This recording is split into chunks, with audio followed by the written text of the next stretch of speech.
नागरिक उड़ान न्यूज 24 में आपका स्वागत है। देश और राज्य की खबरों में सबसे आगे।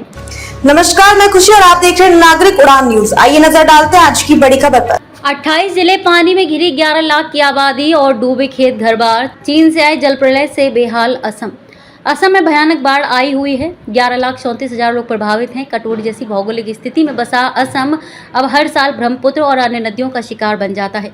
इसके पीछे 3 बड़ी वजह हैं: सामान्य से ज़्यादा बारिश, रहने की कम जगह है और ज़्यादा आबादी। तस्वीरों में देखिए असम की बुरी हालत। असम फिर डूब गया है। 28 जिले के करीब 2,500 गांव जलमग्न हैं। 11,34,000 लोग प्रभावित हैं। हर साल की तरह इस बार भी ये पूर्वोत्तर राज्य ब्रह्मपुत्र नदी का प्रकोप झेल रहा है। इस सीजन में अब तक करीब 48 लोग मारे गए हैं और 419 जानवरों को बचाया गया है। सिर्फ यही ऐसा नहीं है, अरुणाचल प्रदेश, नागालैंड, मेघालय, मणिपुर और मिजोरम भी हाई अलर्ट पर हैं। असम में 33 जिले हैं जिनमें से 28 बाढ़ से बुरी तरह प्रभावित हैं। बाढ़ से लोगों को बचाने के लिए एनडीआरएफ, एसडीआरएफ और सेना को उतारना पड़ा है। असम के ये जिले बुरी तरह से प्रभावित हैं: बारपेटा, विश्वनाथ, काचर, चराईदेव, चिरांग, डारांग, धेमाजी, डिब्रूगढ़, गोलाघाट, जोरहाट, मेट्रोपॉलिटन, करबी, आंगलोंग, करीमगंज, लखीमपुर, मजूली, मोरीगांव, नागांव, नलबारी, सिवासागर, सोनितपुर, तमुलपुर, तिनसुकिया और उदलगुरी सबसे बुरी हालत है। लखीमपुर जिले की सबसे बुरी हालत लखीमपुर जिले की है। यहाँ पर 1,65,000 से ज़्यादा लोग जल जमाव से परेशान हैं। 1,37,000 लोग डरांग में और 1,07,000 लोग गोलाघाट में बाढ़ में प्रभावित हैं। अब तक 490 रिलीफ कैंप बनाए गए हैं जिनमें करीब 2,86,000 लोग रह रहे हैं। करीब 42,500 हेक्टेयर की कृषि भूमि खराब हो गई है। 8,32,000 मवेशी और पोल्ट्री प्रभावित हुए हैं। ब्रह्मपुत्र नदी नीमती घाट, तेजपुर, गुवाहाटी, धुबरी में खतरे के निशान से ऊपर बह रही है।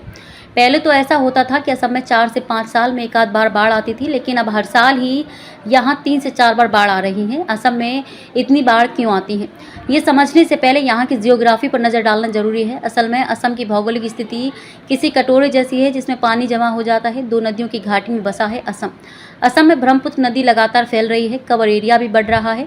असम सरकार के मुताबिक 1,912 से 1,928 के बीच ब्रह्मपुत्र नदी का कवर एरिया 3,870 वर्ग किलोमीटर था। ये 1963 से 1975 के बीच बढ़कर 4,850 वर्ग किलोमीटर हो गया। 2006 में ये बढ़कर 6,080 वर्ग किलोमीटर हो गया है। ब्रह्मपुत्र नदी की औसतन चौड़ाई 6 किलोमीटर है। असम के कुछ इलाकों में ये 15 किलोमीटर तक चौड़ी है। कहाँ से शुरू होती है ब्रह्मपुत्र नदी जो बनती है असम का काल? शुरुआत तिब्बत के ठंडे पठारों से होती है, फिर बारिश वाले हिमालय इलाके में आती है। इसके बाद असम की खेती वाली जमीनों से गुजरती हुई बांग्लादेश के बड़े डेल्टा वाले मैदान तक पहुंचती है। ब्रह्मपुत्र को तिब्बत में यारलंग सांगपो कहते हैं। ये कैलाश रेंज में मौजूद कोंगयू शो झील के दक्षिण से 5,150 मीटर की ऊंचाई से निकलती है। ज़्यादा ऊंचाई की वजह से उत्तरी इलाके में हमेशा बर्फ जमा रहती है। सामान्य से ज़्यादा बारिश। ब्रह्मपुत्र बोर्ड के मुताबिक हर साल यहाँ सामान्य से 248 सेंटीमीटर से 635 सेंटीमीटर बारिश ज़्यादा होती है। हर घंटे यहाँ 40 mm बारिश होती है।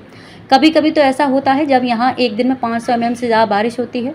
रहने के लिए कम जगह। ब्रह्मपुत्र नदी जिस घाटी से होकर गुजरती है वो बहुत संकरी है, जबकि ब्रह्मपुत्र नदी कई किलोमीटर तक फैली हुई है। दोनों ओर जंगल है। निचले इलाकों में खेती होती है। ऐसे में यहाँ रहने के लिए जगह कम है। जब नदी ऊपर से बहती हुई निचले इलाकों में आती है तो इससे बाढ़ आ जाती है। अब तक के लिए बस इतना ही। फिर होगी आपसे मुलाकात ऐसी एक और बड़ी खबर के साथ। तब तक के लिए नमस्कार और देखते रहिए नागरिक उड़ान न्यूज। ऐसे ही लेटेस्ट अपडेट्स के लिए हमारे चैनल नागरिक उड़ान न्यूज को सब्सक्राइब करें और तुरंत नोटिफिकेशन पाने के लिए बेल आइकन प्रेस करना ना भूलें। यदि आप हमें फेसबुक के माध्यम से देख रहे हैं तो हमारे पेज को फॉलो जरूर करें। धन्यवाद।